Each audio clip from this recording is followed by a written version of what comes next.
Hello and welcome to Motion Matters. This is the entrepreneurial podcast where we talk about the trials and tribulations of entrepreneurship. Today, I have Matt Brooks with me. Incredibly excited to interview him. For those of you that don't know, or I haven't mentioned it in the past, during my high school years, I was absolutely all about being a rock star and believed that I was going to be the ultimate rock star. Clearly, that didn't work out. But today, I have the pleasure and honor of doing an interview with Matt Brooks and talking about a day in the life of a true rock star. So with that said, Matt Brooks, welcome to the show. Jamie, thank you for having me. And as I said before, you still have plenty of chances to be a rock star. You don't ever have to hang up those boots, man. Yeah, that's funny.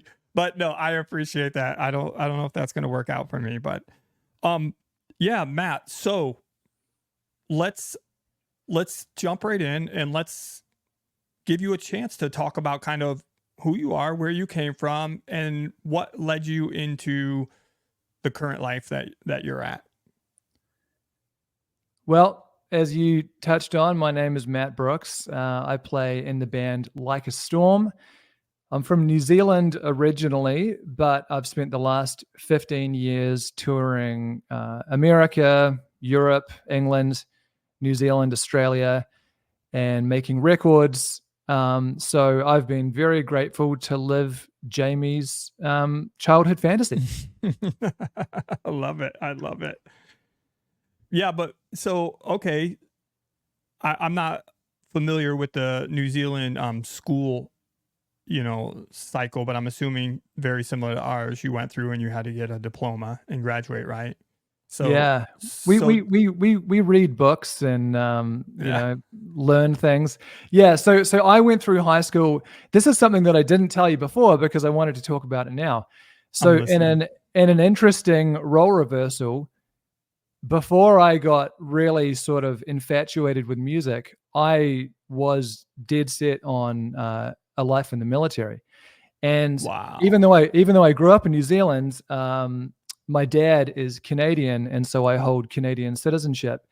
And I mean, I was serious enough about it that my dad and I sat down and worked out what classes I would take, for the rest of my school career to make me eligible to go to officers' school in Canada, in the Canadian Army. Wow. So that's a thing that actually not a lot of fans of our band know about me. And what's funnier still is that all my mates growing up used to give me a hard time about, I guess you can see the common theme throughout my life. I'm very passionate about things. And so if I'm into something, then I'm all the way into it. And they would always kind of give me a hard time about how sort of focused I was on wanting to be in the military. And then the irony is that a bunch of those dudes did join the military. And I sort of defected to being a rock star. So it just kind of goes to show, like, you never really know how things are going to pan out. But I wanted to share that with you because I thought that was interesting that, you obviously spent your adult life in the military and you had this childhood dream teenagehood dream of being a rock star. Mm-hmm. And mine was actually exactly the opposite. It is funny because not so much maybe anymore, but definitely for at least a decade plus after leaving high school, for all my high school, friendships, nobody could ever have seen me with short hair and nobody could ever have envisioned me in the military. They're like, that's never going to happen. And vice versa. After spending 24 years in the service, when I tell people that I was in a band and showed them pictures of me with hair down to my pants, they're like, dude, what the hell? So it seems to be most of us that wanted to be rock stars then go into military based on what you're sharing as well. You and I were talking about this a little bit on our first initial chat. I have kind of a theory that there's a very similar personality type that gravitates towards being a musician, certainly special operations, people who gravitate towards these like exciting, unconventional, risk-laden lifestyles. And certainly, entrepreneurship is just another example of that. So in a way, it seems so these two worlds seem so far removed, but I think actually a lot of it is like it's the same kind of person showing up in all these different places. Yeah. Yeah. I mean, I would say anything in which takes just massive amounts of determination, grit, and perseverance Yeah. translate exceptionally well into the entrepreneur world, because in fact that's what you need as well in order to get there. I mean, there's obviously various other aspects and, you know, characteristic traits and attributes and all that type of stuff that you would need, but generally in layman's term is like, are you willing to go all in, and are you willing to keep going when the going gets Yeah, rough, so to speak? exactly. So let's come back to your high school though, because I want to build the picture for everybody. That's what I love about doing. And so my question was, were you already involved in being a musician in high school?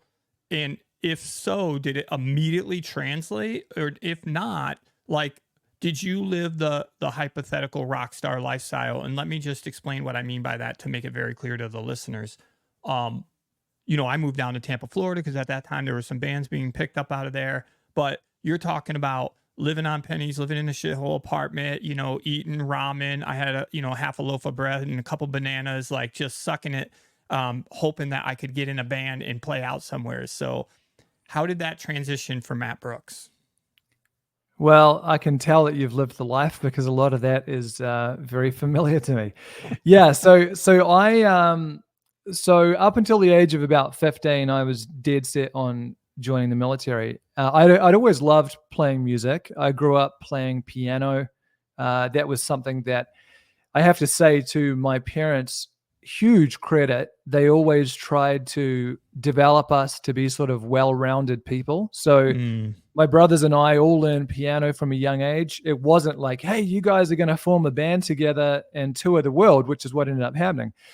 But it was more like we played piano. We also played rugby. We went to scouts. So it was just kind of part of our childhood. But around the age of about 11, I started to become really sort of infatuated with the drums. And my brother mm, Kent, who plays in Like a Storm as well, he had started playing drums. And so now we had a drum kit in our house. And as you can imagine, for an 11-year-old kid, that's almost irresistible to have, like, your older brother has a drum kit. It's like, whoa. And so at that point, I was still all in on the military, but I was really getting into not just music through piano, but playing the drums, rock music, heavy music. And I remember, because of the influence of my older brothers, listening, like I was listening to Deftones and Korn when my mates were listening to, what felt like the Wiggles. Like, there was this mm. huge chasm between the world that I lived in and the world that they lived in. And Mm, it wasn't because I was super cool. It was because I had access to the world that my brothers were in. And mm, so I started to become more and more sort of infatuated with music. And so all through high school, I played in bands.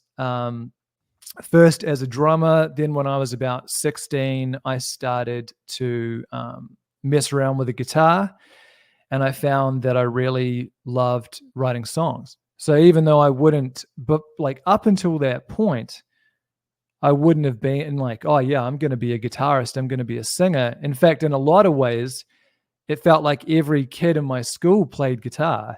So the fact that I was a drummer was almost like, yeah, man, I'm a fucking mm. drummer. Like I'm different. Yep. But I fell into the same trap that everybody else does. And not because, as the joke goes, you want to be at the front of the stage, but because I wanted to write songs, because I had something that I wanted to say. And through my high school years, I just became more and more sort of obsessed with writing songs, playing shows, singing in a band. And when I graduated from high school, I knew that was what I wanted to do. But Mhm. as amazing as New Zealand is, there are always pros and cons to everything. So New Zealand is this beautiful, idyllic place, at the bottom of the world. And I mean that in the best possible way, because it's not Mhm. always such a bad thing to be isolated. And, Mhm. we had this incredible life there and it was amazing. But one of the things that you don't have is access to the kind of touring circuit that there is in America, Canada, Europe, England, even. Mhm. So wanting to be a rock star when you graduate high school in New Zealand it's like as much of a pipe dream as you could possibly imagine, really. Mhm. So I kept playing music, but I went to university. And I studied psychology. And I got 2 years into my psych degree. And at this time, my brothers and I were now all playing together in the same band. So we had grown up all playing in different bands, Wow. always thinking like it's an insane idea to get all of us in one band. We actually get on really well, but each of us is kind of a leader type personality. And so Mhm. you just you think like, how many of these personality types do you want in one group? But what we found is that we each had our own bands, and that was amazing. But then we would just like fuck around at home with whatever Mhm. instruments were there. And every time we were like, oh my God, this is really effortless, is the word. The chemistry that we had playing together was like nothing I've ever experienced before or since. So at a certain point, we started playing together. First, Kent and Chris, my two older brothers, started playing, and then they asked me to join their band. And so I went through university playing in Like a Storm around Auckland, which is where we're from. Mhm. And it got to a point that we realized that we had kind of gone as far as we felt we could in New Zealand. And so then you do have that turning point that you're talking about when you went down to Tampa. You Mhm. have that decision. Is this it? Am I willing to say, well, we tried? Or do you want to see where the next challenge lies? And so we decided to move up to North America, and we decided to move to Vancouver because we are all Canadian citizens through my dad. Mhm. And we knew that a lot of big bands had come out of Canada. We knew that they had, like Dr. Feelgood by Motley Crue was recorded there. Like a lot of really Well known. life-changing rock albums were made there. Mhm. So we moved there, and that's when we began the ramen noodle and Wonder Bread phase. And I remember, yeah, when you were talking about that, dude, I remember a time I had saved up some money uh, in university working at a gas station. So it wasn't exactly a high-paying job, but I managed to save some money, and we got up to Canada and, started playing any club we could. And anyone who's ever been in a band knows that the clubs that will take you when you are no one are not the good ones. Mm. So you're playing dive bar after dive bar in the slums of Vancouver. We did occasionally play somewhere that we're like, shit, this place is actually quite nice. And so over time, those were the places that we tried to build up a relationship with. And we did. We ended up, like headlining on a Saturday night at one of the best rock clubs in Vancouver at the time.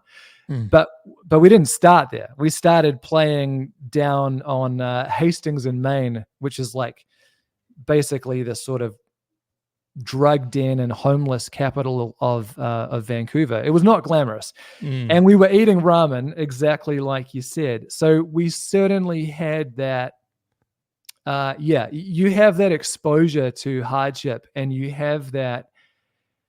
You're kind of tested as to like, do you really want to go after this? That was the Yeah. thing that I noticed when we moved to Vancouver. I mean, we had a lot of fun too, because also, I mean, you're in your early 20s, and it's kind of a great time. I'm sure you've seen this too. It's a great time in your life to be doing that kind of crazy stuff, Yeah. but it did have its challenges. Yeah.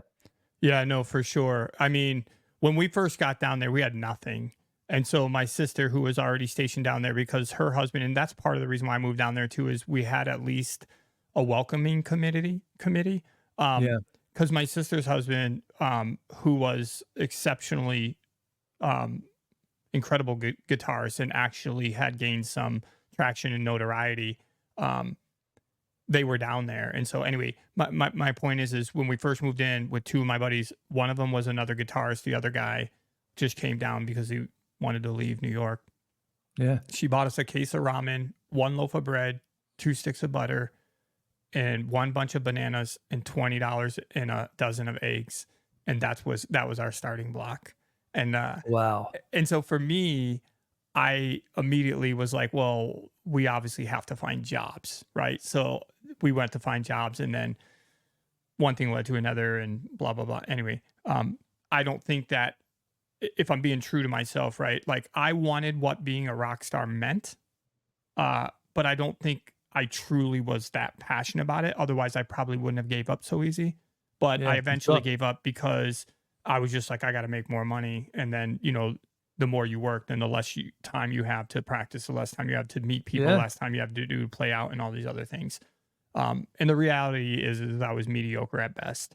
But anyway, that's why I told you I resonated so much with the movie Rockstar by Mark Wahlberg, is because when I first watched that movie, I was like, bro, that was my Yeah. right. Like, I I never mean, made that it. is a great movie. I think the number of people, and I include people who did go on and play in a band for their career. The number of people who watch that movie and they're like, "Holy shit!" Like the writing in that movie, the in jokes between the band and it's like, "I'm taking my cable," when he storms out. Yeah. It's like that has happened to all of us. So yeah, And they it's used real yeah, musicians in there, right? Like they the did. drummer Yeah. from Slaughter was in there. I can't remember everybody, but Yeah, I was Zach like, Wilde, Jason yep, Bonham's in there. yeah, Miles Kennedy is in there. I mean, it's pretty stacked. But it's interesting what you were saying about you know, you may like at this point in your life, looking back, you can see that maybe you were attracted to some of the things about the music, like about the lifestyle or the advent. I would say the adventure, given what you then went on and did with your life. I yeah, think probably a big part of it is being drawn to the excitement and the adventure, and that was a big thing for us. And to be honest, that was what I said to everybody that I talked to back home before we moved away from New Zealand. It was like, this is an adventure. Like, even if nothing happens with the band and we have to move home and, heaven yeah. forbid, I have to finish my psych degree, it's an adventure. Well, can we talk just a little bit about that transition? I mean, that's a pretty significant transition. I was still within the continental United States of America, and as you well know from living here for 15 years now, you could basically go anywhere you want, right? You just got to have money Yeah. and a way to get there. I mean, shit, even if you don't have money, you can just hitchhike, right? Anyway, where there's a will, there's a way. But for you, you literally had to travel the ocean. So, like, from the time that you guys made the decision to you actually getting here and getting set up, like, did you have a welcoming party? Like, what was the plan, and how did you guys get jumped off? I mean, you're literally switching countries, and unless you walked in with 20 G's in your back pocket, that's a rough transition. Yeah, it is. I mean, it's a challenge. We were lucky. It's actually a funny thing I was thinking about the other day. We were lucky that we had two cousins from our Canadian side of the family who were living in Vancouver at the time. Mm. And it was pretty funny, dude. So we said to them, is it okay if we come and crash with you for a couple of weeks while we find our own place? You can see where this is going, right? I So, do. Yes. so now, in fairness to us, we actually did intend to find our own place straight away. Yeah, of What we course. didn't, what we, yeah, of course we did, but what we didn't know is that Vancouver was in essentially like a rental crisis, in the sense that there was a huge wait time to get a rental property. And the other thing, which makes perfect sense but never occurred to us, is that perhaps landlords wouldn't be stoked at the idea of renting out their place to a bunch of musicians from the other side of the world with no Mm. credit history, with Mm. no jobs. So all this to say, we ended up living with our cousins for a long time. And what was particularly hilarious is that we would go and drive and buy amps and buy guitars. And because we were starting to like amass the gear to start a career, as you say, on a new continent. Mm-hmm. But we didn't have anywhere to put it. So Yep. it all went into their apartment. And it got to the point where literally, I mean, I love them. Like they did so much for us, especially to start with.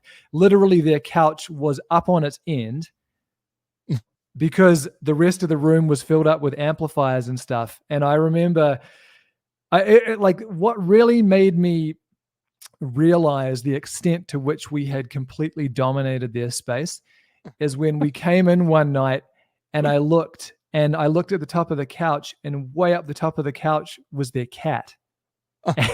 And their cat was basically hiding up there because it was the only place left that wasn't covered with musical instruments or like foreign musicians. So yeah, we definitely went through one of those phases. We did eventually get our own place, and I mean, we had a lot of fun there, but it wasn't exactly a glamorous existence. As you know, when you're starting out in a band, you know, you're lucky if you get paid. I mean, we used to tour. We used to like play all the different clubs in Vancouver. And this is kind of funny too. So back then I was still drinking and I was a lot younger, and, you know, we were a bit more wild back in the day, but Yeah. we used to take turns being the sober driver. So because then they could drive all the gear home. Mm. And the funny thing about Canada in particular, so we moved to Vancouver, was that alcohol was really expensive and we didn't have any money. So basically the only time you ever got to drink is if you were playing a show. So you can see where that's going. It means that basically anyone who's not the sober driver is the least sober person in the room, because they're like, this is my one chance. And so to start with, you're literally playing for beer and like a packet of corn chips or something. And then we did manage to work up to, you know, you then start, like, you make a deal with the promoter where you take the door and they take the bar. And at that point, I mean, you're certainly not making big money, but you are at least making something. Yeah. But yeah, dude, it's like equal parts fun in a like just insane sort of a way, and challenging, because you are thinking, and I'm sure you must have had this thought too, you're thinking like, how long can we weather this particular phase? Yes. You know, so you're like, okay, I know that it's exactly like starting a new business. You're like, I know that we have to build up from nothing, but how long is this first phase going to last, and how long can I last? Yeah. Within that. You queued it up perfectly for me. I literally was waiting for you to finish talking, but because you just said it the way you did, my follow-up question to you was going to be, how long did you endure that, particularly with the fact that you're trying to gain notoriety and become the more sought after band? And inevitably, I'm very confident to say that you probably went through a bunch of low moments where you guys were like, what the hell? Is it really worth it? Do we have to get a job if we ever going to get there? Can you maybe pick out a moment in time where you kind of went through that phrase and then, or, you know, phase, not phrase, excuse me. Can you talk about that? Yeah, absolutely. So yeah, you're right. I mean, one of the things that I feel has probably set me up very well for the rest of my life, but it's not a phase I particularly enjoyed at the time, was coming from the other side of the world, being quite sort of starstruck at the idea of being up in North America, working your way up through slumming it in clubs, you know, in like the drug dens of the city, to then starting to play some quite cool places, to then meeting people who were well-known, really well-known in Canada. And then through them meeting people who were really well-known in Los Angeles. So you're starting to like, you have this sense of like, holy shit, this is happening. What I didn't expect is the number of those roads, the number of those paths that go absolutely nowhere. And one of the things that was particularly challenging, I think, I'm sure the music business isn't the only business like this, but it does seem to be something that you don't expect coming into it, is that people will string you along. So it's not just that you followed a path, working with a certain producer, working, talking to a certain record label, even talking to like a publishing company about, starting out as a songwriter, and then you build up as an artist from there. Because I mean, look at someone like Chris Stapleton as a perfect example. Yeah. A lot of very successful artists started out more on the songwriting side. So you're talking to all these people, and you think like this is the thing starting to happen, and then you realize that actually they were basically just keeping you occupied so that no one else could have you.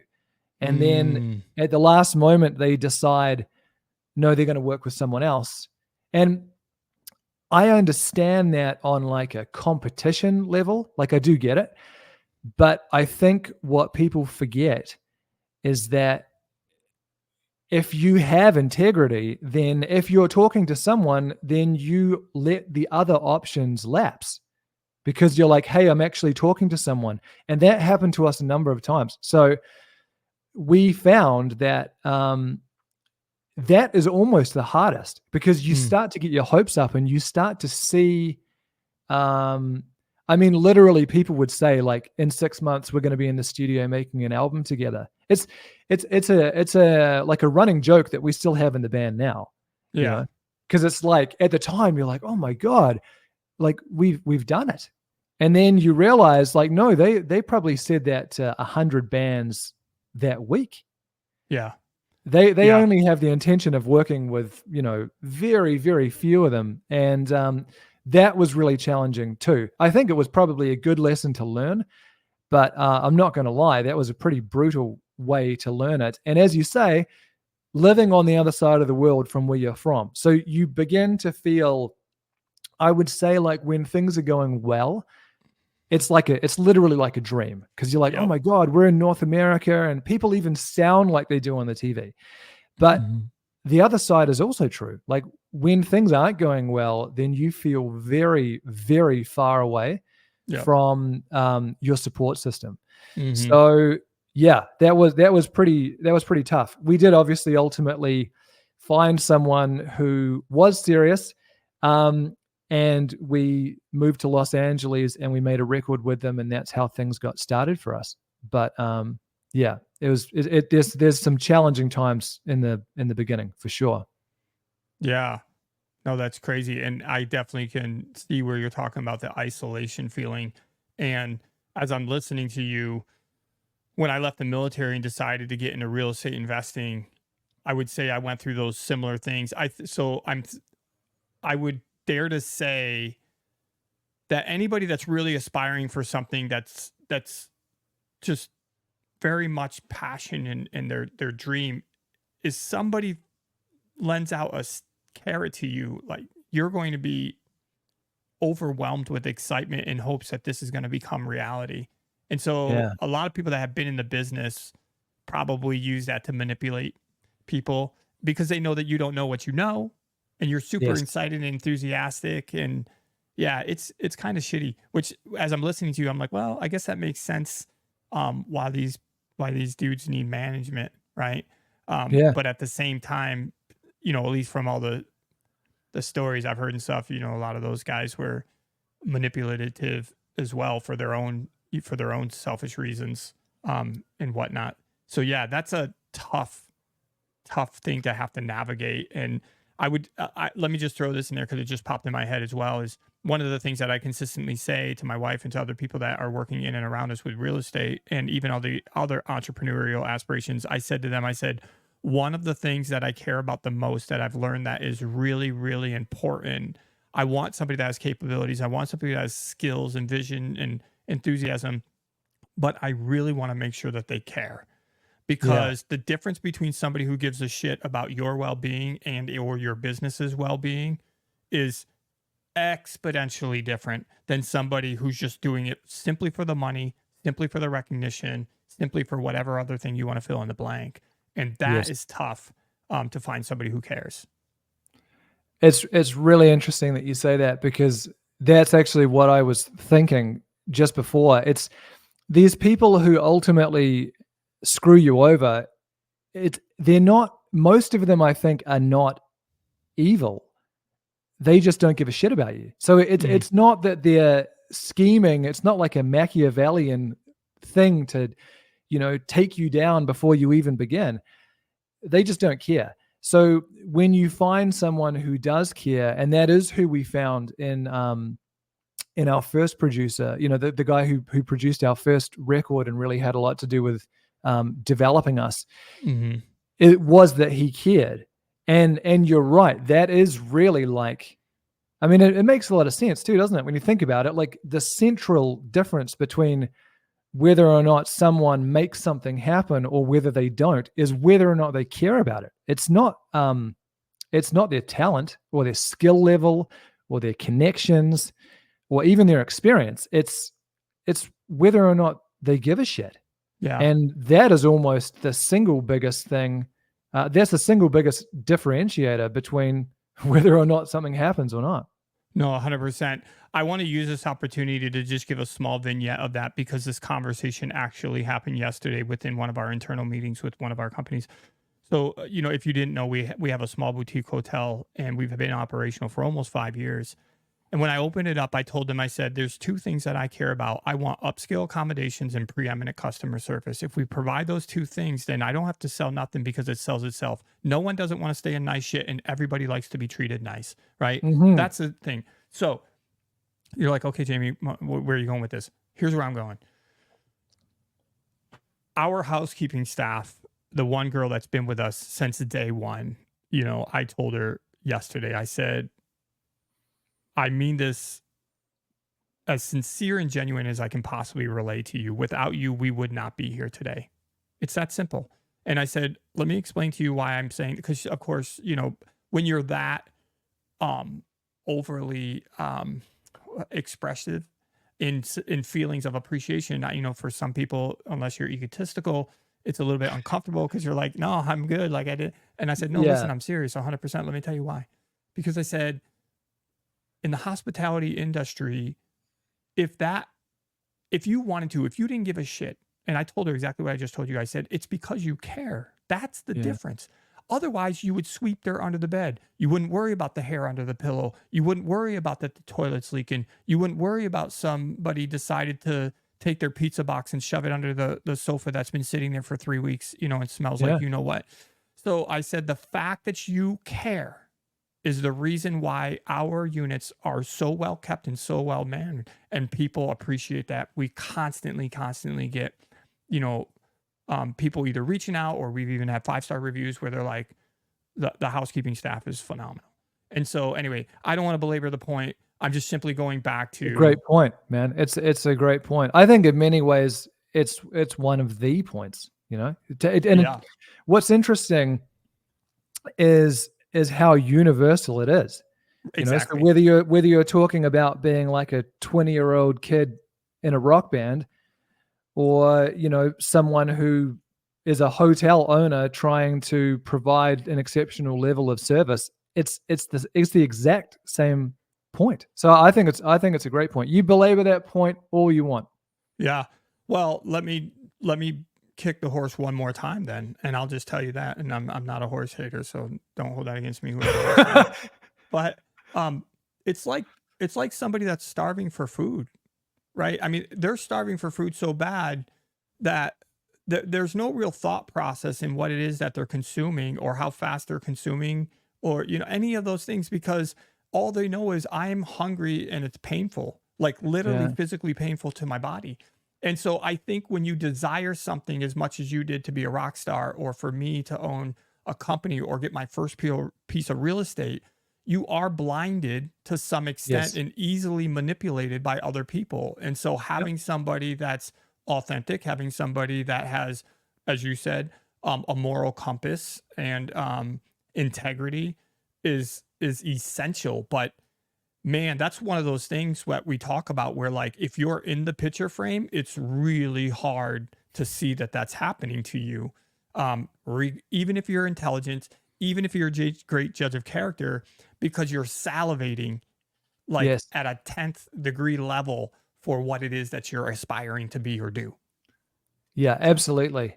Absolutely. I mean, it's interesting, then we'll leave this horse alone to yes. talking of belaboring things, to continue the metaphor, but I do know that you love country music. So one of the things that to me really kind of pushed my buttons the most with that whole process is the fact that people would string. So we were obviously young kids playing music, and you don't know anything, but you're also just kind of in it for the adventure, you know. Yeah. It's But exciting. it is really exciting. But our parents were incredibly supportive, and they would come up from New Zealand to visit us, and sometimes their trips would coincide with meetings that we would have with people. And it's not something that I was really aware of at the time, but I kind of figured this out later, where one of the things that actually bothered me the most was not people stringing us along. It's like everyone who is rooting for you also gets strung along. So I think it's part of like the domino effect of someone's moral compass. It's like you're not just, and to me, I truly believe this in terms of positivity. Like, you're not just affecting the person right in front of you. What is the flow-on effect of how that person now feels? And who else is in their ecosystem that you're not even aware of? And so that was a very good lesson that that the music industry taught us. And certainly there are other ways to learn it. But yeah, when you're like a 20-year-old kid, it's a pretty harsh lesson to learn. Yeah, I can absolutely see where that would be the case. So let's go on to talking about the point where you got some notoriety. Like, talk to me kind of, what was that moment where things kind of changed for you and it no longer was you guys slumming it at, you know, club whatever, fill in the blank. You guys were actually gaining some traction. You clearly had put out an album. Like, give us a little bit of insight to those defining moments for you. So one of the things that that did work well for us was our live show. And so we had this ability, I guess you would say, to make people who had never heard of us fans within the space of a half an hour opening set. Wow. I would say at that point in time, our songwriting wasn't quite where it needed to be, but we did have a really good live show. And so that allowed us to build a following of fans in Vancouver. And it also allowed us to start attracting the attention of the kinds of people we've just been speaking about, you know, some of whom ended up being hugely pivotal in our journey. And we owe those people everything. And some of them ended up being people who, I suppose, in their own way, taught me a different lesson. But we started building up notoriety in Vancouver. And through that, we started to meet different people who had connections in the States. So one of the true pivots for us, one of the true sort of turning points, was we were introduced to a guy who's very well known in Canada, amazing musician, and a friend of ours named Kai Marcus. Kai was the guitarist in Tommy Lee's band Methods of Mayhem. Prior to that, he had been in a band, Noise Therapy, who were also really well known. And Kai saw us play, and he really believed in us and what we were doing. And it was Kai, because of his connections through playing with Tommy Lee, and he knew all kinds of people. Yeah. He started introducing us to people. And what was really amazing is he said to us, you know, I really never connect anyone with anyone, you know, like it's just like I protect, and I understand that now. I protect my sort of ecosystem of people who see, yeah, exactly. People who see me as being in their inner circle. But he saw something in us and he believed in us. And he then led us to a Canadian record producer living in Los Angeles, a guy named Mike Plotnikoff. And Mike was an amazing influence on us. He was one of the first people from the music industry who actually was a man of his word. So he said that he wanted to work with us and develop us and do what they call a production deal, which is essentially like you work together on spec, and the idea is that you work with an experienced person as a young band, and you develop your songwriting and you record some music that will ultimately lead to a record deal. That's what a production deal is, just for for anyone who doesn't know. So Mike came to the party with sort of concrete plans, as well as being an incredibly talented producer. He also actually wanted to do something in the real world, and that was significant to us. So we ended up going down to Mike's place, which this was the kind of one of the highs of the rock and roll roller coaster, because Mike lived in not just Los Angeles, but he lived in Calabasas. So he lived in the part of LA where, Travis Barker lives, and the Kardashians, and Nikki Sixx. So you would just go to the local Starbucks and Nikki Sixx would be there in his Bentley. Yeah. So for a bunch of dudes coming from New Zealand, that's like, you never meet anyone in New Zealand because no one's ever there. So the idea of like, you just run into these people at the supermarket, for us was amazing, Of course. Yes. And so we stayed with Mike, and then we stayed with Mike for longer, and we extended this production deal into essentially like an album. We started working together. We loved Mike. We loved his ideas and his process. And Mike also brought in another guy to produce with him, who is, I don't use this term a lot, but I believe that he's the real thing. He's a musical genius. He played with the band Yes. He was born in Russia. He went to the Moscow Conservatory of Music. Just wow, next level musician. Matt, can you tell me what year this is you're talking about? Yeah, this is 2008. Okay, keep going. So 2008, we were now essentially living with Mike, our producer, and his wife and daughter, and they were all amazing about having us to stay with them. Wow. We were only supposed to be there initially for 2 weeks. Then we went home to Vancouver. We talked about what we had done together, and we all wanted to do more. Then we came back to make an album for 2 months. And I think like a year and a half later, we were still there. So obviously we were enjoying the process of working together, and Mike's family were incredibly understanding about having, 3 New Zealand brothers essentially living with him. But that was significant in a number of ways. The first way was that we were actually doing something. So after a number of years of playing shows, building a fan base, but kind of like waiting for someone from the industry to, reach out with an opportunity. We were having plenty of conversations. It's just that nothing had ever sort of materialized. So we were now making something that was concrete.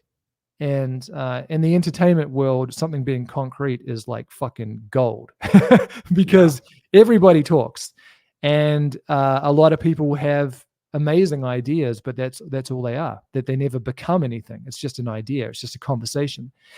So we were making an album, and we were living in LA, and we're seeing Nikki Sixx at the local Starbucks. And for like 3 kids from New Zealand, in many ways, if that was where it had ended, you would feel like you had really achieved something. Yep. But what was awesome is we finished this album, and Mike, being the connected guy that he is, said, I really love what we've done together. Why don't I share it with some people that I know at different record labels and different management companies? And so we went straight from making this album, staying in their spare bedroom, to now driving around LA, taking meetings with people in Beverly Hills. And I mean, it's like, again, 3 dudes from New Zealand, pretty surreal. Yeah. And what was awesome is that we did meet, I'm quite sure, because we came in through Mike's relationships, so people take you seriously straight away. 100%. And I'm sure you've seen plenty of that in your life. But yeah, so we kind of came in, and whether or not people want to sign you, they will take a meeting. They will talk to you like you're a real prospect. And that was a really nice thing. That was a new thing. And we ended up signing a record deal with a company down there. It was the same company who had Korn and Five Finger Death Punch, a lot of bands that we love. Jane's Addiction. So that was huge for us. And in many ways, as anyone will tell you, like, no, this is where the story starts. But I would say that given what you and I know and people like us about what it takes to get to the starting line, that was a significant achievement for us to come from New Zealand, kind of slumming our way through the Vancouver club scene, building up to making an album in Los Angeles, and then being signed by a company who represented these bands that we had grown up idolizing. Let's put a quantifiable time frame on this. 2008, things are happening. When did you start the band after high school? What year? The band started in 2005. Okay, but in New Zealand? Well, okay, sorry. So we moved to, I guess, we moved back to up to New Zealand. Yeah, okay, so we'll go back to New Zealand. So it gets a little bit more complicated, but you asked, so I'm going to give it to you. So basically, my 2 brothers, Kent and Chris, they started the band first. Right. And I was still in high school. Then I finished high school, and then I joined. So I think when I joined, it was, I don't know, 2004 maybe. Then in 2005, we moved to North America. And I guess the reason I say we started in 2005 is, as far as we're concerned, that was when the band started. Like, now the band is the main thing.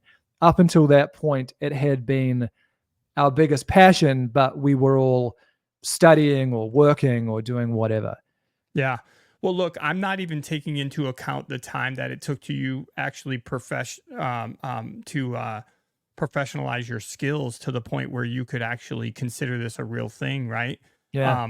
So we're not even taking that into account. What I'm demonstrating here to the people, and again, the point of this podcast called Motion Matters, is that you had to have perpetual motion of doing something and moving forward in some way, shape, or form for over 3 years.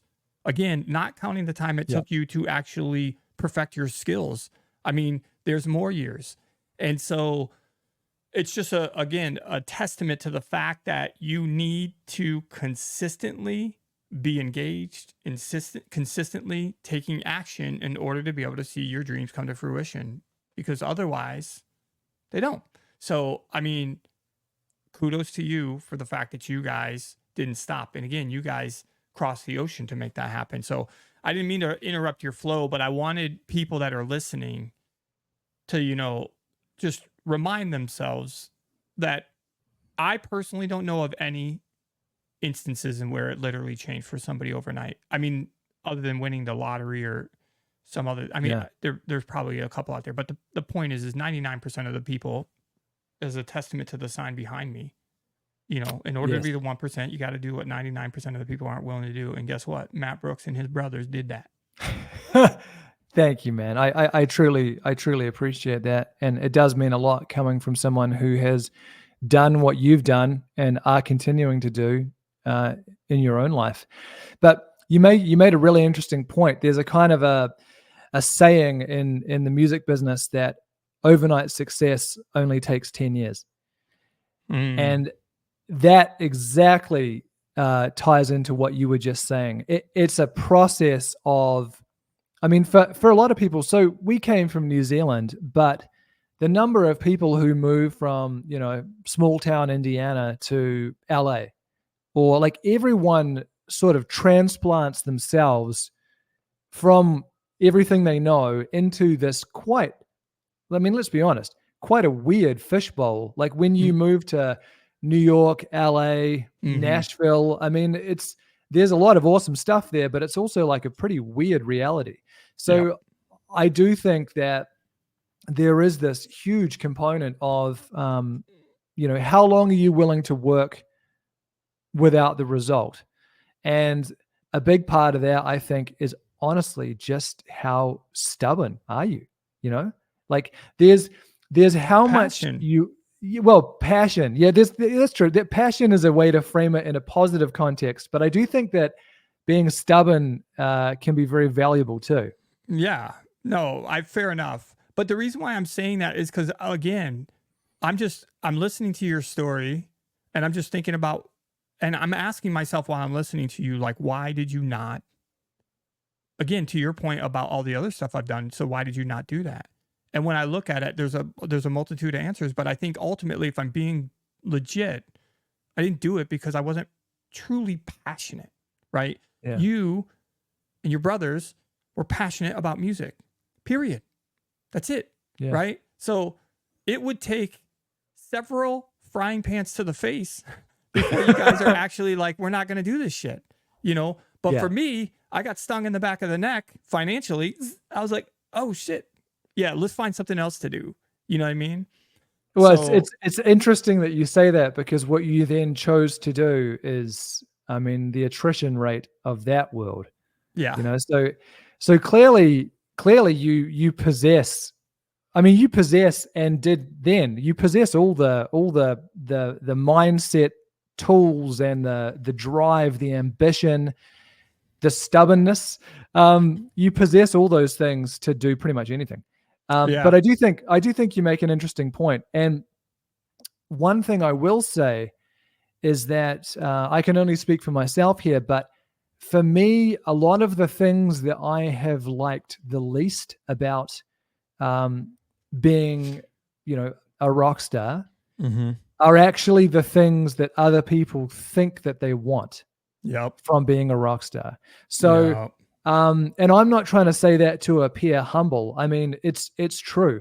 It took me a long time to get over the discomfort I had with like photo shoots and music videos, because at this point now I don't mind doing it, but I'm like, that's not who I am as a person. Like, I want to be on every poster everywhere with people knowing who you are. And I think a big part of the reason why we were willing to go through what we did was because we truly wanted to make music.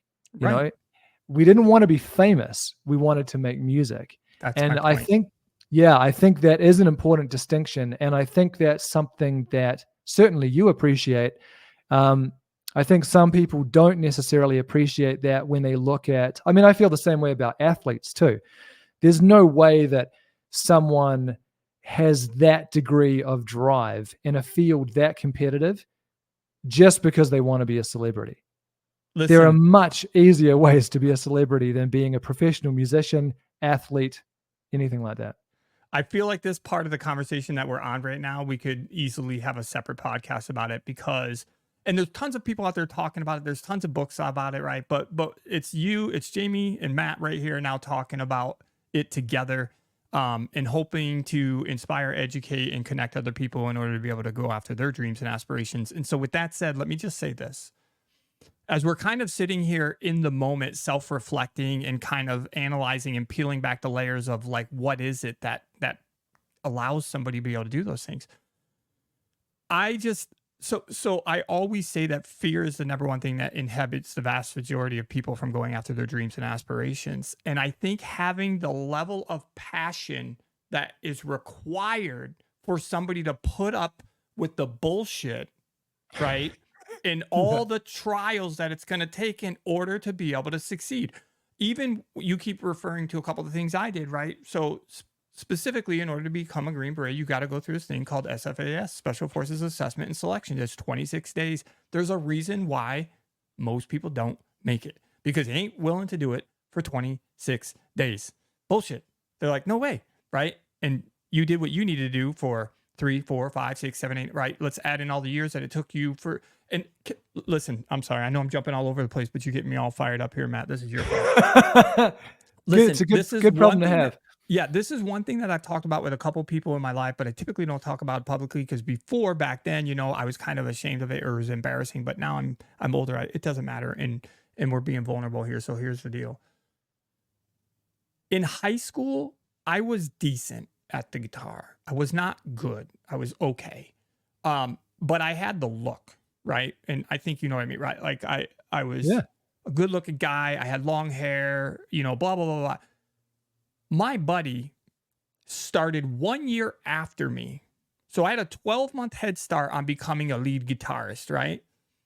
Within 6 months, he had flown by me and blew me out of the water. I was a rhythm guitarist at best, but it's because, as Bryan Adams said in his famous song, he played it until his fingers bled. I mean, I would come over to, and he was just like, like he just didn't stop. His freaking skin would be falling off. His fingers are bleeding. He's just like, dude, I got to keep practicing. I got to keep practicing. But me, I was like, well, let me throw in an hour here, a couple hours here. Let me do some, you know. Anyway, I know I've went way off this path, but all I'm simply saying is I didn't have the passion to go through what it really took in order to be able to get to the prize, right?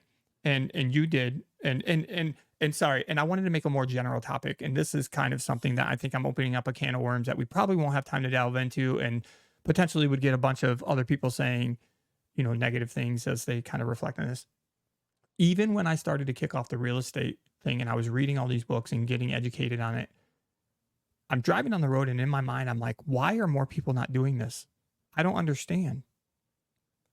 But I really knew the answer to the question, and that is, unfortunately, as sad it is to say, and it's probably going to hurt a lot of people's feelings, they're not willing to do what they need to get there. They're not passionate. Yeah.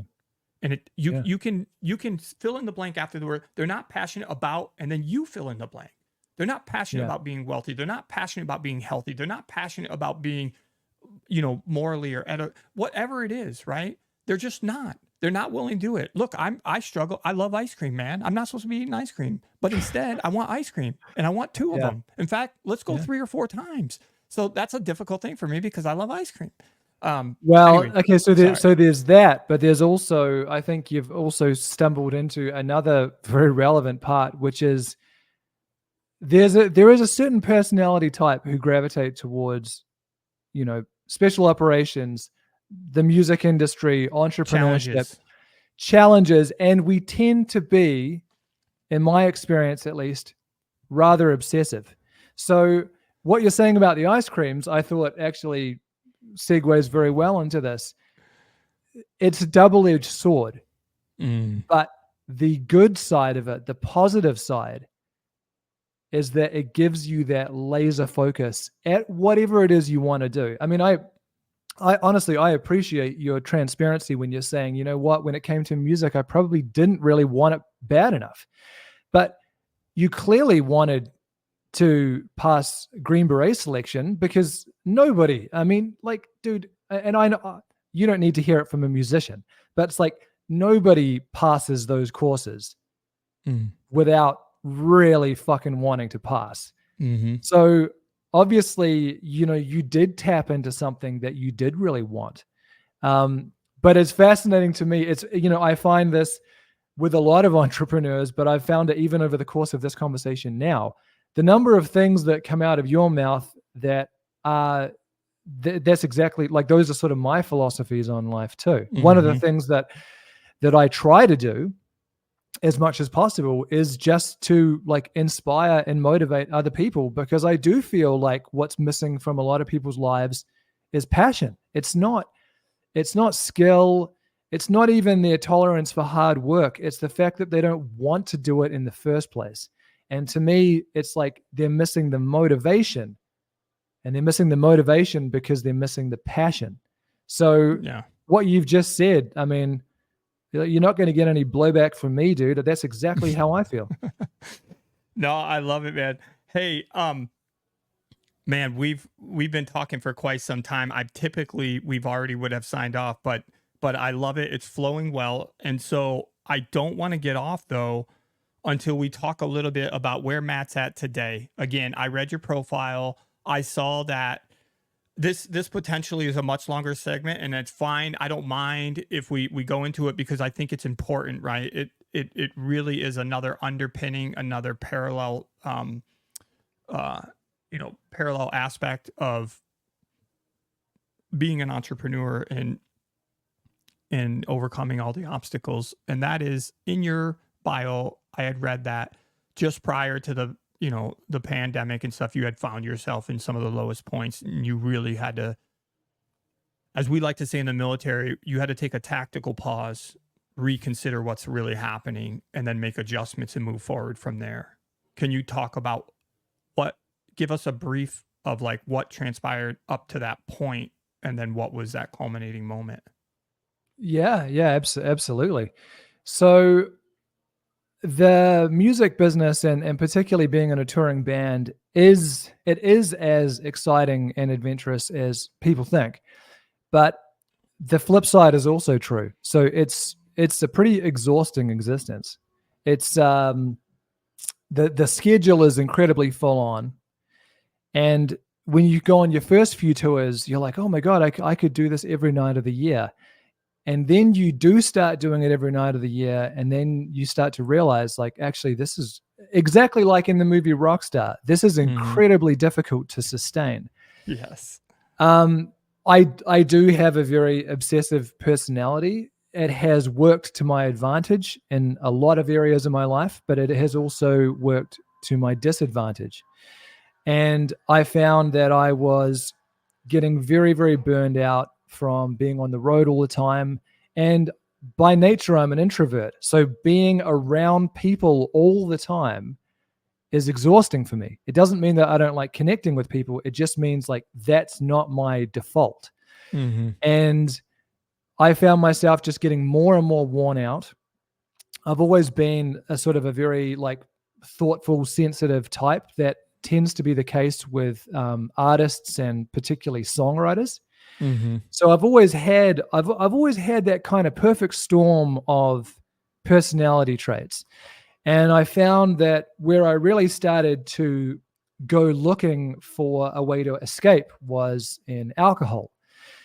And I knew that I had a sort of unhealthy relationship to it. And I knew it to the point that I would go through phases of drinking and then not drinking, and then drinking again, and then not drinking. So what's kind of interesting, and this is something that I try to emphasize to people when I speak now about sobriety, is that from the outside, I was not someone who you would think had a problem with alcohol, because I wasn't like a big, loud, boisterous party animal. I was more of a like, I'm going to have some beers in my hotel room kind of thing. And then I would also go through these phases of not drinking. So there were phases where I wasn't doing it at all. So I appeared to be like healthier than the average musician. But ultimately the problem was still there. And the schedule and the lifestyle was still there. So you're going out on tour, and I mean, touring the world, playing music is amazing. It really is. But the exhaustion catches up with you. And it manifests in all kinds of different ways for different people. For me, I've always found like it really started to affect my mental health. So I would be physically very depleted, but mentally I would feel very sort of heavy as well. And so you start looking for ways to make you feel better. And one of the ways that is very available in the music world is alcohol. So that just became something that I would use to help get myself through whatever I needed to, so it's like, I'm not going to, especially, given what we've been talking about in this call, knowing how hard it was to get there, I was never going to go to my brothers and be like, man, I can't do this tour. Like, I'm not in a good place. I was always going to push myself to do whatever had to be done. And I always kind of like prided myself on that. And I think in many ways it is something that's like commendable, but it does have a dark side to it, which I'm sure you've seen. Like you can push yourself beyond the point where you should really be going. And also you can start to find coping mechanisms to make that thing possible that you really have no business getting into. Yeah. And what was interesting is, in many ways, the pandemic did me a huge favor, because our touring schedule was just packed. I mean, in 2019, we traveled enough miles to take you halfway from the Earth to the moon. Wow. Yeah. So we would just, I mean, you're touring in America, then Japan, then Europe, then England, then back to America, then back to Japan. And it's awesome, right? And when I'm talking about it, I'm like, man, it even sounds cool. But the thing is, it's exhausting for a human being to keep up with. And particularly when you think, by that point, we had been touring since 2009. So like, you're talking about cumulative exhaustion building up over time. And so when the pandemic kicked off, it had it was a very challenging time for a lot of people, but it was pretty tough for musicians and anyone who in the entertainment world. And we were in New Zealand at the time. That was just a fluke, actually. We were supposed to be in Europe, really, when the pandemic started. But we ended up being in New Zealand doing a tour there. And so the whole world ground to a halt. New Zealand went into lockdown, and we were fortunately home with our parents. So we did get to have, a lot of quality time with them. But we also thought it was only going to last a couple of months. And as things started to stretch on, as your tours go from getting postponed to getting canceled, and then now not only are you not earning any money as a touring musician, but you're also having to refund like a year's worth of tours. That was a thing that started happening. And so there was this kind of compounding effect of, if you thought it was difficult before, like I never saw that coming, man. Like I would have happily taken some months off the road, but I never saw the pandemic coming. And what I found is I was incredibly stressed and, uncertain about the future. My tendency to worry about things definitely started to get the better of me. And I found myself starting to drink again. So up until that point, there had been a period of time of maybe a year where I hadn't drunk at all. But, if you don't slay that dragon, then when things get tough again, then you find yourself pivoting back to what has always worked for you, or at least it feels like it's working. Yeah. And that was the journey that basically took me further and further down, to the point that during the course of that pandemic, I completely hit rock bottom. My personal life imploded. Our professional life was at that point sort of on a hiatus indefinitely. That has all kinds of financial implications. So it was kind of like if you were to look at all the aspects that might make someone feel grounded or feel positive, most of those were getting torched during that time. Yeah. And to compound things, my coping mechanism was to drink. So I was only making things worse for myself. And I think it was probably also worse because during that stage in New Zealand, we were in lockdown. And so not only are you not living your normal life, but you're not really living any kind of life. So like I have my best mates, who I love. We keep in touch like on a daily basis. I wasn't seeing any of them. So I wasn't back in the States where I lived. I wasn't on tour, which in many ways becomes your kind of home away from home. Your identity. Yeah, it very much your identity. And I wasn't even really seeing any of the support system back home save for my parents who were amazing. But I mean, you know, there's only so much that your parents can do for you. Sure. And that was the context of me realizing that something needed to change. And it's not a thing that I ever saw coming, but it's probably exactly what I needed, because I found myself well and truly hitting rock bottom, and that forced me to ask myself some pretty tough questions. Was there a defining moment, like a day? Did something happen?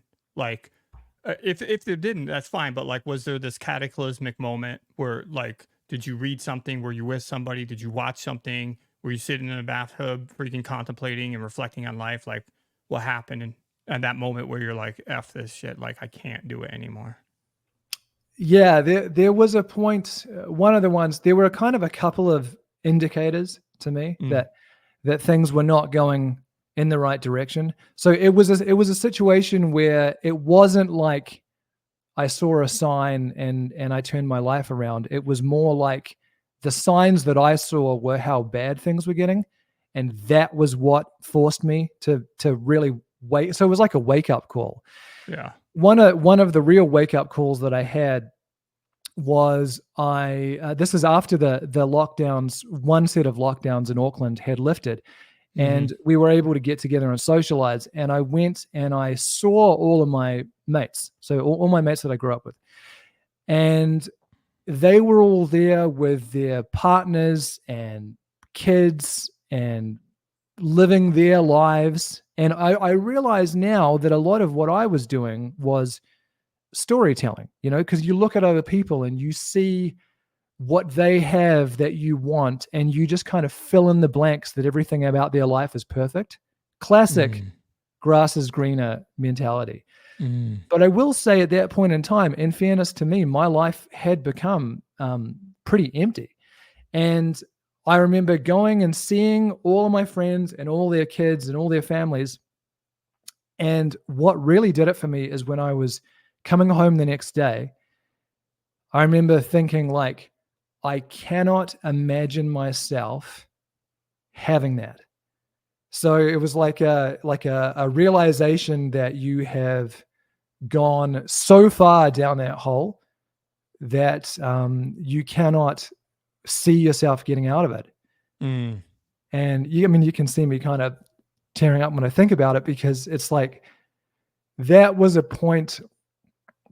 That was a point that I'd never hit before. I'd had times where I was like, man, I feel depressed. I feel worn out. I Mhm. feel, overwhelmed by being on tour, because, there's people everywhere and you never get a moment to yourself. And it's not to say that it's not an amazing journey, but it can get to you after a while.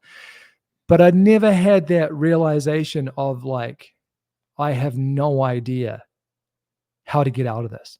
Yeah. And to be honest, that scared the shit out of me. It really Mhm. did. So I came back to my parents' place and I started thinking, like, what are my options here? Like, how am I going to turn this around? I'd always thought of myself as being like a very resilient person, and yet now I was looking at, I was almost like logically weighing up, do I even have a future here? Like, it's just, you just start to think on that level. Yeah. And that was when I realized, I was like, the first thing that has to go is alcohol. Like, it has to go. That was what I realized, because it was completely quite apart from the very real problems that I was having at the time. But just my psychology was completely off, because, I'm a person who is prone to anxiety and depression as a kind of a more sensitive person, and I'm consuming a depressant every day. Like, there is no way that that is helping me try Yeah. to figure out my life. No. And that was really the turning point, as I was like, this has to stop. And I could say, and now my life is great. But the reality is, it took me 5 times to be able to stop drinking. So the kind of the degree to which I had started leaning on it really only became um, it only became visible to me once I tried to stop. And that's the whole cliche of addiction, right? You kid yourself. You think that you're choosing this every day. And then you go, you know what? I'm not going to have it today. And then you fucking see what happens. And if you cannot stop yourself, then you're not choosing it. And that was for me, is kind of like someone who prided themselves on being like driven and ambitious, and like I kind of see myself as having a lot of inner strength. That was quite a blow to my ego to realize actually like I'm not in control of this at all. Yeah. I want to make a final comment based on what you just said as we close this down, and I'll give you the final word. But, as somebody who did serve in the military for 24 years, and as I mentioned to you within the special operations community, you've made multiple comments about that, and you said a couple comments, nice, kind comments to me about myself as well. And I just simply want to say this to you. After talking to you for quite some time, both now and a couple times that we built up to this, I have zero doubts, for what it's worth. I have zero doubts in my mind that had you pursued that, you definitely would have made it, and you would have done exceptionally well at it, barring any physical injuries, because obviously those can take people out. At that point, in many instances, it's not about your will anymore. You're just, if your tibia and your fibia breaks, like, you just can't walk. It's over. But anyway, I think, as you've pointed out with the word resiliency and passion, you would have made it, bro. So I know you didn't take that road, but yeah. It means a lot, dude. It does. It really does. And seriously, that's it's funny actually talking to you about it here, because that's something that very few of our fans would know was such a significant part. Like, that was where my life was going before I fell in love with music. So to have you say that, dude, that really does mean a lot. No, you're welcome. I believe it, or I wouldn't say it. We've, as you said before, we left that horse back there because we already beat him up pretty bad. But definitely a bulk of this interview is just about the tenacity, the perseverance, the grit. All of that stuff that you need in order to be able to reach the objective. Let's keep our military vernacular going. This is good. This is good stuff. Yeah. Part of it was a Ranger, and in part of the Ranger Creed, it says, I will fight on and complete the mission, though I be the lone survivor. And so I think, your journey as a musician, mine, in the military, and then as an entrepreneur in real estate industry, and everybody else's professional dancers, or anything that takes an extreme amount of time and effort, you have to be willing to fight on to the objective, though you be the lone survivor. And if you are, then you get to tell stories like you're telling me right now. And I get to tell stories like I get to tell people right now. So anyway, I just wanted to share that with you because I was feeling that when you were talking, and I just I wanted to give you my 2 cents for what it was worth. Dude, I really appreciate that. I do. And you're welcome. Yeah, I mean, it's interesting. You and I chatted about this. The first time we talked, I felt an instant connection. And one of the things is I feel like it's taken me to a certain point in my life to appreciate the strength in vulnerability. I think for a long time, and this may be something that people don't necessarily expect about musicians, but it's true. I think you can come into something difficult, and it's going to be difficult, and then it turns out to be even more difficult than you ever thought, and you just kind of push and push and push and push, and part of you feels like if you ever let that facade break, then you'll never get to where you want to be. And that was a belief that I had, that I think I never even realized I had. I had a narrative about, even though I was sensitive to the point where I was, writing songs and lyrics and singing. And on the other hand, I had this belief that almost like you can't have any problems, like you're like, well, if I'm, you and I were talking about like the culture of being a man. Like, if I'm a man and I'm going to achieve this and I want to move from New Zealand and follow my dream and all my friends and family back home are cheering for us, then like you feel like you can't show any vulnerability. Yeah. And one of the big lessons that I learned through, particularly through the pandemic and certainly since, is that being willing to be vulnerable is a sign of strength, not weakness. Yeah. Well, I'm looking off to my left here because, man, I don't easily see it and I'm not going to go searching for it, but I wanted to actually put it on the screen and I will share it with you and I share it with uh, everyone else. I'm plugging a book, and the book is called The Power of Vulnerability by Brene Brown. I don't know if you've ever heard of it, but it's an incredible book. And I share it with a lot of dudes because of everything that you just said. And I won't regurgitate it because you obviously just expressed it quite well. But there is, as the power suggests, there is power in vulnerability. There's a time when a guy needs to be stoic, and I believe that as well. But I also think that there's a time where there's strength in vulnerability. And a lot of us are just, it's an innate thing, but then sometimes it's also something that's built into you over time where you feel like you felt where you're like, well, I can't because I shouldn't. And that's not cool. But the reality is unfortunately it takes us some time typically, but we realize it actually is kind of cool. And there is great strength in that. And going back to a much, much earlier comment that you made probably 30 plus minutes ago, you called it the flow out. I call it the ripple effect, right? The second and third order effects of your actions and demonstrations on the people in and around you.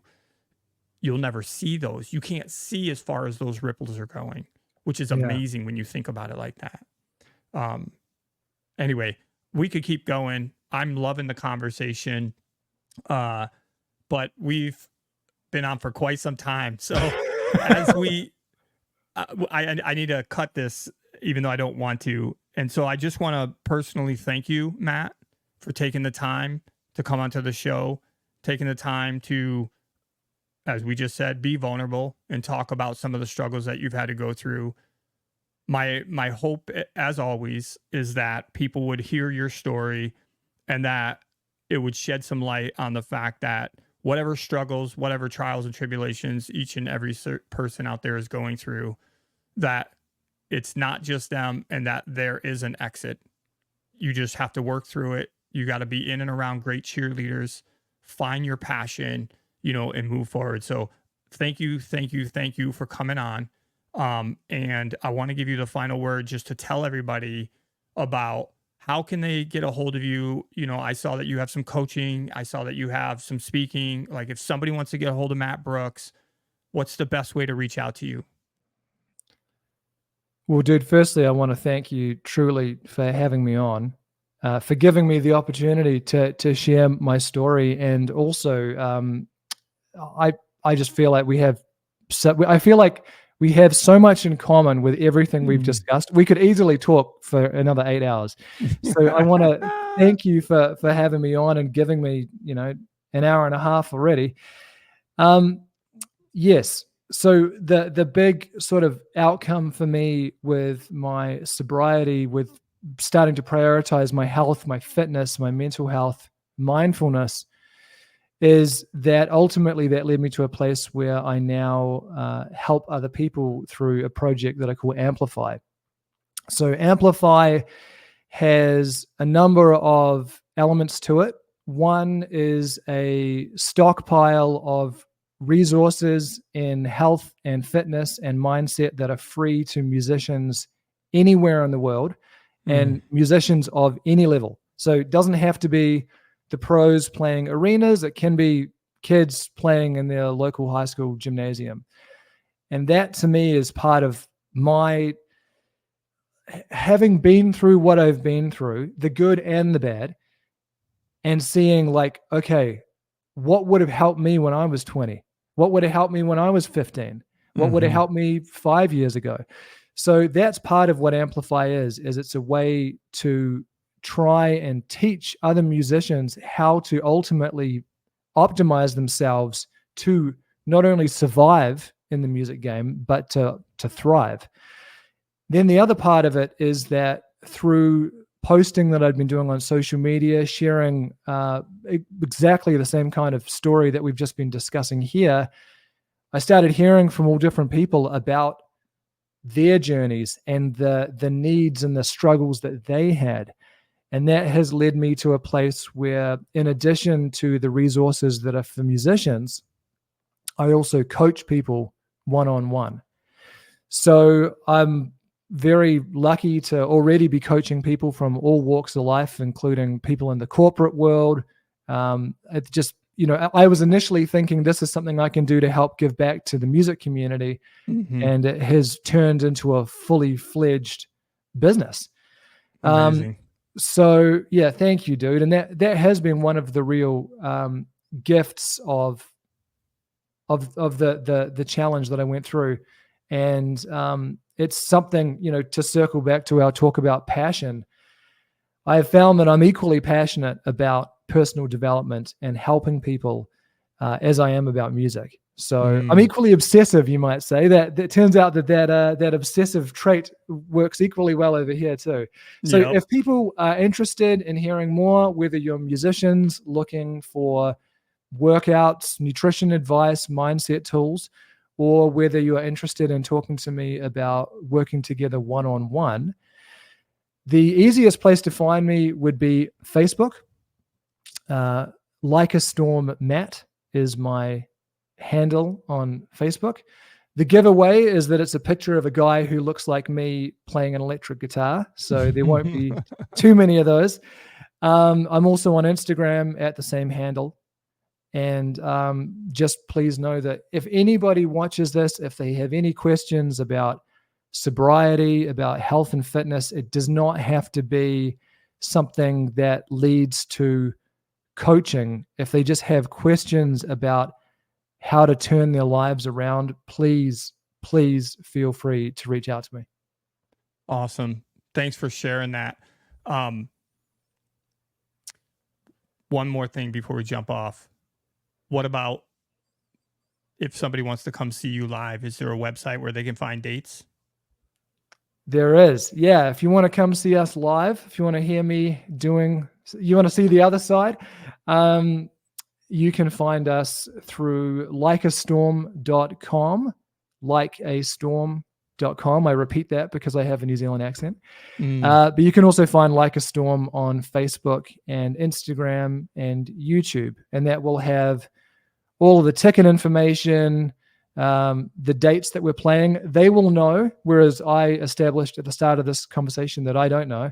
And it also has the links for how to purchase VIPs and merch and anything like that too. Sweet. Well, as you heard, you can get a hold of Matt on Facebook and Instagram for his program called Amplify. And then you can also go to likeastorm.com and you can find where they're going to be playing in their next gigs and find shows. Again, Matt, thank you. Awesome conversation. So glad we connected. Thanks, Frazier, for connecting us. So much overlapping similarities. Love it. So thanks, Matt. Really appreciate it. Dude, thank you. And yes, I would like to give a final shout out to my brother, Fraser Bailey, who connected Jamie and I, and who has been a significant part of the journey that I'm on and the new path that I've taken with helping other people. So I cannot thank Fraser enough. But Fraser, if you're watching, I love you, dude. Love it, man. Matt, take care, be safe, and hope to see you in person sometime in the not too distant future, brother. Thank you, brother. Take care.